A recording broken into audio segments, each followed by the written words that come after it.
आज जवाहरलाल नेहरू महाविद्यालय कुआपाल 43तम वार्षिक उत्सव होता ये संख्याधिक समस्त छात्र छात्री उपस्थित थे। श्री कृष्ण जन्माष्टमी अवसर में प्रत्येक थर ये अनुष्ठान वार्षिक उत्सव हुए। प्रभु श्रीकृष्ण छात्र छात्री मानक समस्त को आशीर्वाद करंतु से माने किभली जीवन व्यक्तिगत जीवन में से समुच्चय स्थान में रे एक आशीर्वाद करने सहित अनुष्ठान भित्तिभूमि विस्तार हम एवं ये अंचल लोकंर अनुरक्ति बहुत रही अनुष्ठान प्रति। स्थानीय विधायक जड़े जनाशुना शारदा बाबू जड़े जनाशुना समाजसेवी एवं दृढ़ संगठक से निश्चित भाव में से निज अंचल सब बेले विधानसभा मंत्री मान सम्मुख में दाबी रखि था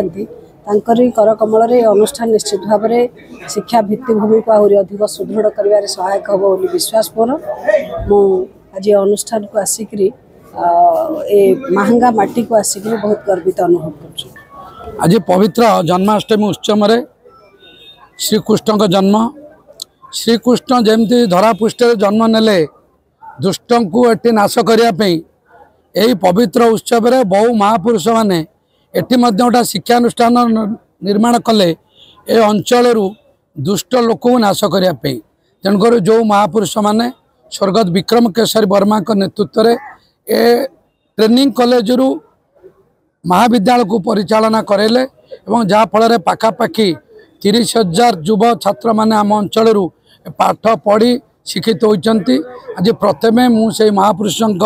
स्वर्गत विक्रम केशरी वर्मा को आज कृतज्ञता ज्ञापन करुच्ची अमर आत्मा सद्गति कामना करुच्ची एवं सरकार ए महाविद्यालय को आगामी दिन में केमिति भित्ति भूमिर विकास करने सहायता हे से आज आम अनुष्ठान समस्त युव छात्र एवं समस्त छात्र छात्री अध्यापक अध्यापिका मान प्रतिश्रुति देउछु।